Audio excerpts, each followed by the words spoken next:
let's talk IKEA kitchens. I'm going to walk you through our IKEA kitchen that we have recently had installed. This is actually our second IKEA kitchen. I have a whole breakdown of the cost of that renovation on my blog on classicallyjill.com. But I want to show you a little bit up close what an IKEA kitchen can look like for you if you're at the starting point with your renovation and you're wondering, is this an option for you? What does it look like? What does it entail? So this one, gosh, I am going to butcher the name, so I'm just going to write the name of our cabinets here on the video, but they are black. Okay, some people think they're navy, but this is black. One of the biggest challenges with IKEA is that they make a ton of different designs for the cabinet fronts, but they don't make every design in every color. So for instance, the white bobbed in that we've done before is a white cabinet, and it also comes in gray. But this one I really gravitated towards because it has that wood grain look to it. So a lot of people kind of think of IKEA and they immediately think, oh, it's going to be cheap. It's not going to be, nice.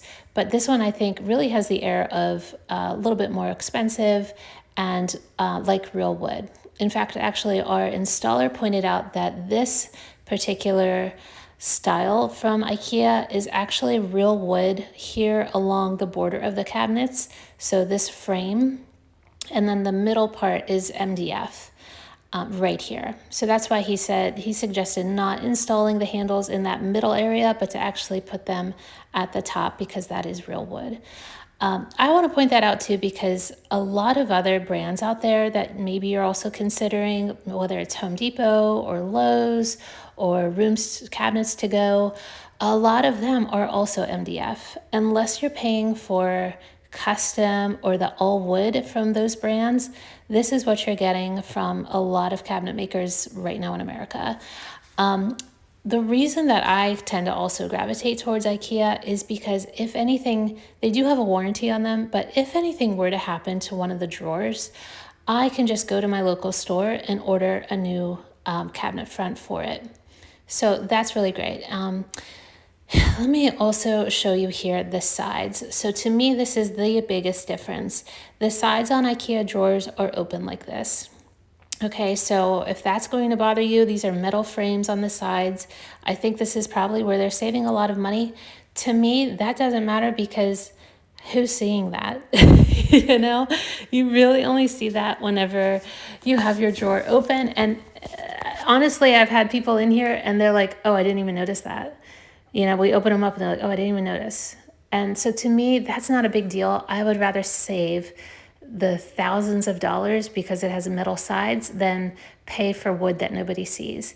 Here's another example. So I had the installer actually drill these holes. I have these drawer pulls that are kind of like a clamshell. And this is where he drilled them initially because I told him to. But now I'm thinking I should have put one here and one here, one here and one here, like stack them.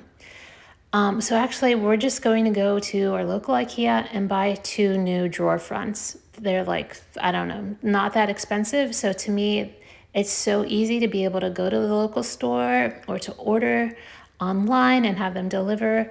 Anytime that I want to change it up or something happens to them, I can go and get a new one. But double check their warranty. I think last time I checked, it was a 20-year warranty. And I've heard from a lot of you whose parents have had IKEA kitchens that they are super, super durable. Let's talk a little bit about price. So we have a lot of cabinets. I don't know offhand, but like this whole scullery has cabinets and then the whole kitchen.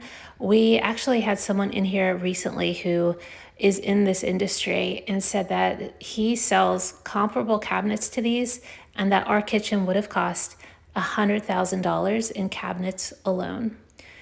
I can tell you that we paid under $9,000 for all of these cabinets.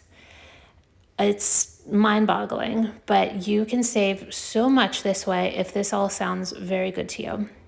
Now, we also paid for installation. I believe our installation was around $5,000, but that is for someone to come in and in 2 to 3 days, they had all of our cabinets installed, assembled and installed right where they need to be down to the millimeter.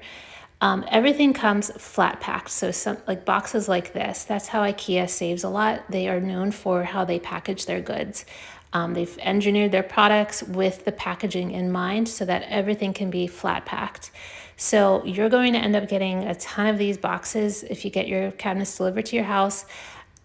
Just know that up front. And if you're thinking you can DIY it, I would probably DIY it if I had 10, 15 cabinets perhaps. But for a size of a kitchen like this, it's worth its money to have somebody either from the store, or if you have a local business that does cabinets for IKEA, to pay them to do it, because it's a lot. It's definitely a lot. But still, like, to me, to save $90,000 on a kitchen doing this, I think it's still the right way, even if you are paying for somebody to go and install. Okay, well, I think that's pretty much the gist of it here, guys. I hope this video was super helpful. You can find more on my blog, Classically Jill, about this kitchen and previous ones.